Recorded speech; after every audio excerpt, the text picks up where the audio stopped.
যদি কোনো মানুহে নিজকে শক্তিশালী যেন দেখুৱায় আৰু বহু দুখতো কান্দি নেদেখুৱায়, তেন্তে তেওঁৰ অন্তৰখন বৰ কৰুণতাপূৰ্ণ। আকৌ যদি কোনোৱে সাধাৰণ কথাতে কান্দি উঠে, তেন্তে তেওঁৰ অন্তৰখন বৰ ঠুনুকা। যদি কোনো ব্যক্তিয়ে প্ৰতিটো কথাতেই নিৰাশাত ভোগে, তেন্তে তেওঁ বৰ অকলশৰীয়া আৰু জীৱনত নিজকে মৰম স্নেহৰ পৰা বঞ্চিত যেন অনুভৱ কৰে। জীৱনটোৱে কাৰোৰে বাবে অপেক্ষা নকৰে। জীয়াই থকা দিনকেইটাত প্ৰতিজনে প্ৰতিজনৰ হৈ জীয়াই থাকিব লাগে। এজন ব্যক্তি আন এজন ব্যক্তিৰ বাবে কিমান গুৰুত্বপূৰ্ণ সেই কথা অনুভৱ কৰা উচিত।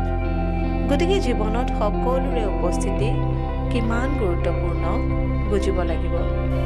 এটা অতি গুৰুত্বপূৰ্ণ কথা যিটো গোটেই জীৱনতে মনত ৰখা উচিত। আপুনি সুখী হোৱাটোৱেই হ'ল আপোনাক বেয়া পোৱা ব্যক্তিসকলৰ বাবে উত্তম শাস্তি।